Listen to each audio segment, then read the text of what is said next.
তো গাইস দেখছেন রুটি, ঠিক আছে, ভালো রুটি কাকিমা বানান। ঠিক আছে কাকিমা, একটু ছবির দিকে এসো তো, ভিডিওর দিকে এসো। আরে ভিডিওর দিকে তাকাও। ছাড়বো না, তোমার ভয় নেই। তুমি অনেক দিন পর রুটি দোকানটা খুলতে পেরেছো, ঠিক আছে। এই দেখ দেখছেন যখন বসে থাকবো তখন ওকে ওকে ওকে।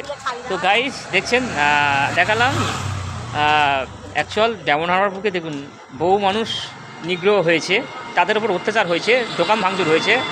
তো আজকের জাহাঙ্গীর খান সে তো পুরো একদম আচ্ছা মতো দিয়েছে পাবলিক।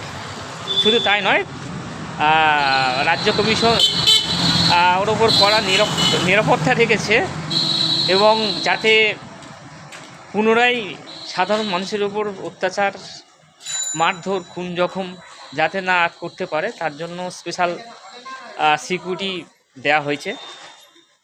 তো যাই হোক বন্ধু, অনেক হিন্দু বন্ধুরা, হিন্দু সাধারণ মানুষ, খেটে খাওয়া মানুষ, তারা আজকের কিন্তু সাহসের সাথে তারা জীবিকা অর্জন করছে। কারণ তারা একটা সময় এই জাহাঙ্গীরের ক্ষোভে পড়ে তারা পালিয়েছিল, ঘর ছাড়া হয়েছিল। আজকে তারা বুকে সাহস নিয়ে ফের নতুনভাবে দোকান শুরু করেছে। দেখছেন, আমি ভিডিওটা ছাড়লাম, আমি সবাইকে এটাই বার্তা দিতে চাইছি, আর ভয় পাবেন না, সাহস করে জীবিকা অর্জন করুন, ন্যায় নিয়ে স্বতঃস্ফূর্তভাবে ন্যায্যের পথে থাকুন এবং প্রতিবাদ করুন। আশা করব প্রশাসন আপনাদের পাশে থাকবে, কোনো সমস্যা থাকবে না কারণ। ফলতাবাসীকে সবাইকে জানাচ্ছি এই শুভেচ্ছাটা।